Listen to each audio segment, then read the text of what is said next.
નમસ્તે મિત્રો, આ વિડીયોમાં આવનારી દરેક સ્પર્ધાત્મક પરીક્ષાઓ માટે ખૂબ જ ઉપયોગી બની શકે એવા 170 જેટલા શબ્દ સમૂહ માટે એક શબ્દનો સમાવેશ કરેલો છે અને સાથે સાથે શબ્દ સમૂહ માટે એક શબ્દના 5 પ્રશ્નોનો પણ આ વિડીયોમાં સમાવેશ કરેલો છે। તો મિત્રો, આ વિડીયો તમે એન્ડ સુધી જોજો અને વિડીયો સારો લાગે તો લાઈક કરજો, તમારા મિત્રોને શેર કરજો અને સાથે સાથે આ ચેનલ પર જો તમે નવા હોય તો આ ચેનલને સબસ્ક્રાઇબ કરવાનું ભૂલશો નહીં। તો ચાલો વિડીયોની શરૂઆત કરીએ। तो मित्रों, पहला शब्द समूह थी शुरुआत करिए। गुण ने वखाणवा के तेनी कदर करवी तो एमने कहेवाय छे बिरदाववू। नदी किनारानी बखोलो तो एमने कहेवाय छे कोतर। घरनी बाजुनी दीवाल तो एमने कहेवाय छे करो। जीवननुं मुख्य कर्म तो एमने कहेवाय छे जीवन धर्म। सोना जेवा रंगवाળી तो एमने कहेवाय छे सोनावरणी। जुवारनुं कणस तो एमने कहेवाय छे लोथो। त्यारबाद आगळ जोईए। कणसला गुंदीने के जूडीने अनाज काढवानी जगह तो एमने कहेवाय छे खड़ा। त्यारबाद आगळ जोईए। पवननुं वावाझोडुं तो एमने कहेवाय छे वाजड़ी। मृत्यु समये लखातो पत्र तो एमने कहेवाय छे काळोतरी। मरण पछी 12मा दिवसे थतो विधि तो एमने कहेवाय छे कारज। झट उकेली न शकाय तेवो प्रश्न तो एमने कहेवाय छे कोयडो। सवारनो नास्तो तो एमने कहेवाय छे शिरामण। त्यारबाद आगळ जोईए। शाबाशी बदल आपवामां आवतो पोशाक तो एमने कहेवाय छे सरपाव। ढोरने पाणी पीवानो कुंड तो एमने कहेवाय छे हवाडो। गामना ढोर उभा रहे ते भागोळ तो एमने कहेवाय छे गोंदरू। त्यारबाद आगळ जोईए। आछी भीनाश धरावतुं तो एमने कहेवाय छे आलू। सहेलाईथी तूटी जाय तेवी तो एमने कहेवाय छे बटकणी। पर्वतना अनेक सळंग शिखरो तो एमने कहेवाय छे टूको। 12 शाखनी बहार देखातो उपलो छेडानो भाग तो एमने कहेवाय छे टोडलो। वैरागी बावो तो एमने कहेवाय छे अवधूत। एक ज नामथी ओळखातो लोक समूह तो एमने कहेवाय छे कोम। त्यारबाद आगळ जोईए। लाकडाना नाना नाना टुकड़ा तो एमने कहेवाय छे करगठिया। झझूमतो टेकरानो खूणो तो एमने कहेवाय छे भेखड़। तरतनुं जन्मेલું तो एमने कहेवाय छे नवजात। अर्धी उमरे पहोंचेલું तो एमने कहेवाय छे आधेड़। त्यारबाद आगळ जोईए। कांटावाળી वृक्षोनी गीच झाड़ी तो एमने कहेवाय छे कांट। गुस्सामां पड़ेली बूम तो एमने कहेवाय छे घूरकाट। सिंहनी गर्जना तो एमने कहेवाय छे डणक। कल्पनाथी उत्पन्न थयेલું तो एमने कहेवाय छे काल्पनिक। चारे बाजू पाणीथी वींटळायेली जमीन तो एमने कहेवाय छे बेट अथवा तो द्वीप। रक्षण करनार तो एमने कहेवाय छे छत्र अथवा तो पालक। लखवानुं काम करनार माणस तो एमने कहेवाय छे लहियो। आशरे 2.25 किलोमीटर तो एमने कहेवाय छे गाऊ। त्यारबाद आगळ जोईए। प्राचीन काळथी चाल्युं आवतुं तो एमने कहेवाय छे सनातन। सुगंधी द्रव्य तो एमने कहेवाय छे धूप। त्यारबाद आगळ जोईए। झाड़ अथवा तो वेलाना પાંદડાથી थयेली घटा तो एमने कहेवाय छे कुंज। शास्त्रमां निष्णांत तो एमने कहेवाय छे पंडित। अनाज ઝાટકવાનું साधन तो एमने कहेवाय छे सूपड़ू। त्यारबाद आगळ जोईए। सूतर कांतવાનું साधन तो एमने कहेवाय छे रेटियो। कापड़ वणવાનું ओजार तो एमने कहेवाय छे शाळ। अमलदारનો मुख्य कारकुन तो एमने कहेवाय छे शिरस्तेदार। 3 जातना पानનું तोरण तो एमने कहेवाय छे तरिया तोरण। शुभ प्रसंगे गवातुं गीत तो एमने कहेवाय छे मंगळ। त्यारबाद आगळ जोईए। उमंगमां ठाठथी धीमे धीमे चालतुं तो एमने कहेवाय छे मलपतुं। गायोनुं टोळुं तो एमने कहेवाय छे धण। केळवणी अधिकारी तो एमने कहेवाय छे विद्याधिकारी। घऊं जव इत्यादि धान्यना डूंडा तो एमने कहेवाय छे उंबीओ। छूटुं फरतुं तो एमने कहेवाय छे हरायुं। सूकी माटीना मोटा गांगड़ा तो एमने कहेवाय छे ढेफा। जरूरी न होय तेवुं वापरवा माटे भेगुं करवुं तो एमने कहेवाय छे परिग्रह। त्यारबाद आगळ जोईए। सही न शकाय तेवुं तो एमने कहेवाय छे असह्य। पाणी पड़वानो अवाज तो एमने कहेवाय छे दळदळवुं। अंगत उपयोगमां आवतो ड्राइवर तो एमने कहेवाय छे शोफर। दया उपजावे एवुं तो एमने कहेवाय छे दयामणुं। मटकું पण मार्या विना तो एमने कहेवाय छे अनिमेष। दुखभर्यो अवाज तो एमने कहेवाय छे आर्तस्वर। एक जग्याएथी बीजी जग्याए लई जवुं तो एमने कहेवाय छे सारवुं। जीवननुं उपयोगी भाथुं तो एमने कहेवाय छे जीवन पाथेय। त्यारबाद आगळ जोईए। दीवानी न्यायाधीश तो एमने कहेवाय छे मुनसफ। इजनेरी परीक्षा पास करनारने मळती डिग्री तो एमने कहेवाय छे LCE। वहाण हंकारनार तो एमने कहेवाय छे मालम। त्यारबाद आगळ जोईए। कड़वा वेण तो एमने कहेवाय छे मेणुं। हिंद महासागरनो एक बेट तो ए छे जावा। सुंदर अने गुणियल स्त्री तो एमने कहेवाय छे पदमणी। प्रभावशाળી व्यक्ति धरावनार तो एमने कहेवाय छे जाजरमान। દવા તરીકે કામ લાગતા છોડ તો એમને કહેવાય છે ઔષધીય છોડ. જીભને ટેરવે તો એમને કહેવાય છે જીહવાગ્રે. ત્યારબાદ આગળ જોઈએ, દૂર હોવાને કારણે મનમાં સતત રહેતો મળવાનો ભાવ તો એમને કહેવાય છે ઝુરાપો. છોડની આસપાસની માટીને ખોદવી તો એમને કહેવાય છે આશકા. ત્યારબાદ આગળ જોઈએ, ઈંડા જેવા આકારનું તો એમને કહેવાય છે અંડાકાર. દબાવી ન શકાય એવું બટન તો એમને કહેવાય છે પુશ બટન. બે ભાષામાં વાત કરી શકે એ તો એમને કહેવાય છે દુભાષીઓ. ત્યારબાદ આગળ જોઈએ, શ્રદ્ધાપૂર્વક આપેલી અંજલિ તો એમને કહેવાય છે શ્રદ્ધાંજલિ.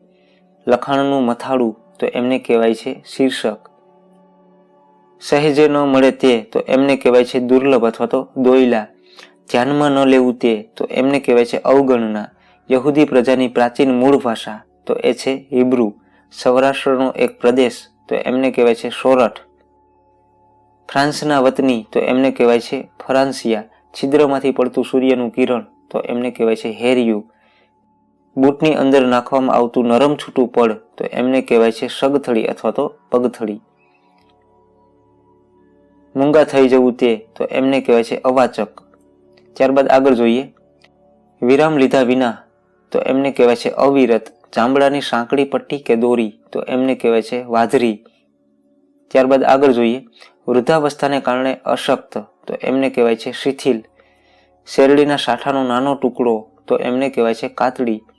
ઊંડા પાણીવાળી જગ્યા તો એમને કહેવાય છે ગુનો. જ્યાં સ્ત્રીઓ પાણી ભરતી હોય તે કૂવો તો એમને કહેવાય છે પનઘટ. એક ધાન્ય કે જેમાંથી ચોખા નીકળે તે તો એમને કહેવાય છે ડાંગર. યજ્ઞમાં હોમવાનું દ્રવ્ય તો એમને કહેવાય છે હવી. યજ્ઞના લાકડા તો એમને કહેવાય છે સમિધ. કામકાજમાં જોડાઈ પાવરધા થવું તો એમને કહેવાય છે પલોટાવું. હથિયારો રાખવાનું સ્થાન તો એમને કહેવાય છે અસ્ત્રશાળા.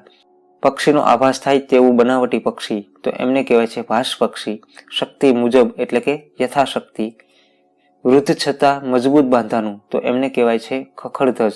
પાણી ભરવાનું ચામડાનું સાધન તો એમને કહેવાય છે મશક. ઢોરને ખવડાવવામાં આવતી એક વનસ્પતિ તો એમને કહેવાય છે ગદબ અથવા તો રજકો. આંગળીના છેડાનો ભાગ તો એમને કહેવાય છે ટેરવું. ભૂતકાળના પ્રસંગો તો એમને કહેવાય છે સ્મૃતિ. નાસ્તો મળે તે સ્થળ તો એમને કહેવાય છે કેન્ટીન. ત્યારબાદ આગળ જોઈએ, રાજ્યના કાયદા ઘડનારી સભા તો એમને કહેવાય છે ધારાસભા. રાજ્યનું વડું મથક એટલે કે રાજધાની અથવા તો પાટનગર. આંગળી ઉપરની સાંધા આગળની રેખા તો એમને કહેવાય છે વેઢો. ત્યારબાદ આગળ જોઈએ, ભયંકર આફતભરી ભવિષ્યવાણી તો એમને કહેવાય છે કાળવાણી. પ્રજા પર પ્રેમ રાખનાર તો એમને કહેવાય છે પ્રજા વત્સલ. અનાજ ભરવાનો ઓરડો તો એમને કહેવાય છે કોઠાર. અનાજ રાખવાની જગા તો એમને કહેવાય છે વખાર. પાકનો નાશ કરનારો એક જાતનો પાંખાળો જીવ તો એમને કહેવાય છે તીડ. ઓઢવાની જાડી ચાદર તો એમને કહેવાય છે પછેડી. હાથીના માથા પર બે બાજુ ઉપસી આવેલો ભાગ તો એમને કહેવાય છે કુંભાથળ અથવા તો કુંભસ્થળ. ત્યારબાદ આગળ જોઈએ, જેને કશું મેળવવાની ઈચ્છા ન હોય એવો તો એમને કહેવાય છે નિષ્પૃહ. માગવાની ઈચ્છા તો એમને કહેવાય છે યાચના વૃત્તિ. નવા આવનારા તો એમને કહેવાય છે આંગતુક. સંસ્કૃત ભાષાના વ્યાકરણનું એક પુસ્તક તો એ છે લઘુ કૌમુદી. ત્યારબાદ આગળ જોઈએ, સામાન્ય માણસની બુદ્ધિથી ન સમજાય તેવું તો એમને કહેવાય છે અગમ્ય. પૈસાનો ત્રીજો ભાગ તો એમને કહેવાય છે પાઈ.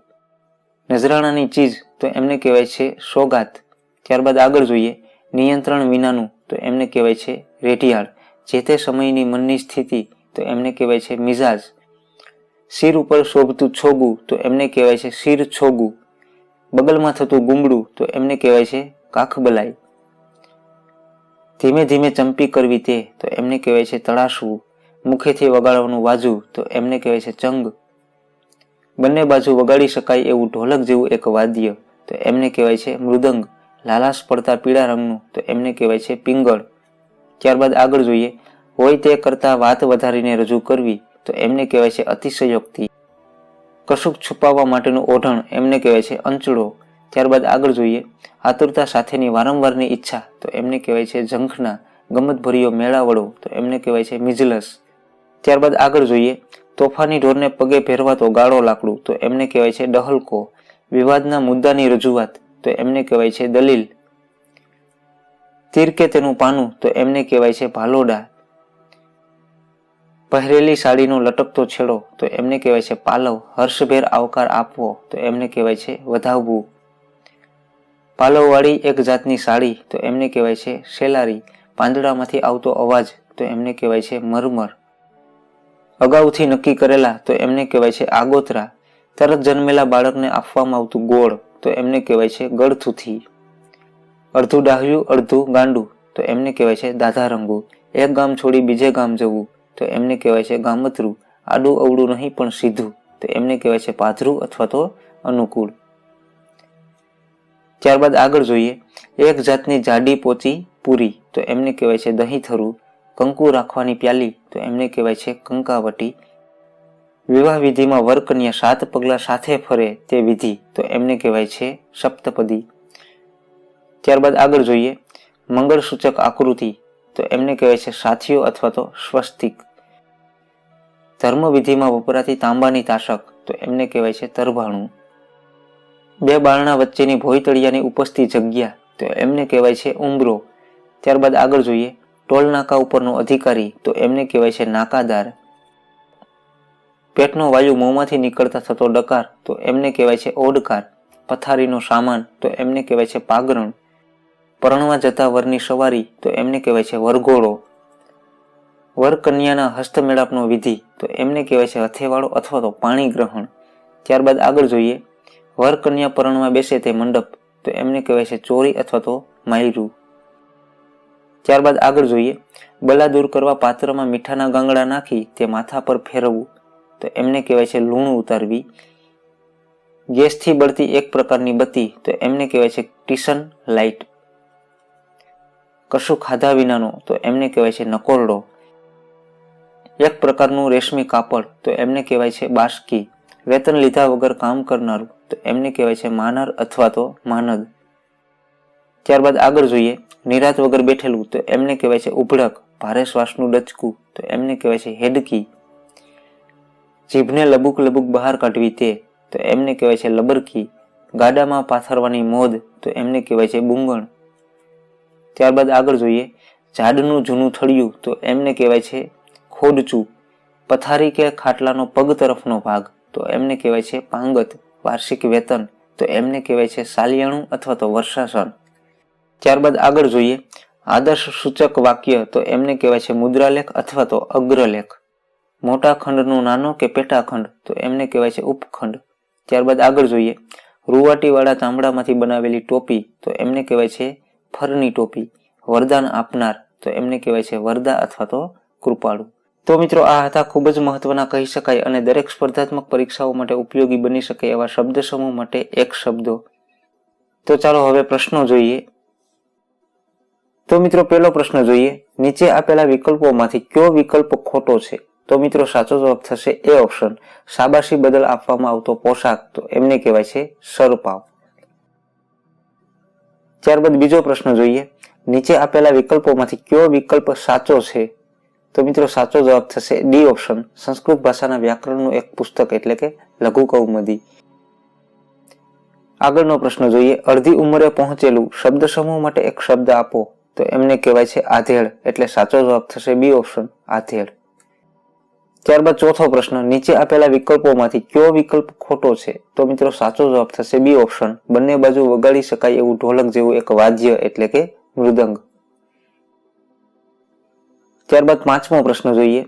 જેને કશું મેળવવાની ઈચ્છા ન હોય એવો શબ્દ સમૂહ માટે એક શબ્દ જણાવો તો મિત્રો સાચો જવાબ થશે સી ઓપ્શન નિસ્પૃહ. તો મિત્રો આ વિડીયોમાં બસ એટલું જ. નેક્સ્ટ વિડીયોમાં ફરી મળીશું. ત્યાં સુધી જય હિન્દ, જય ભારત.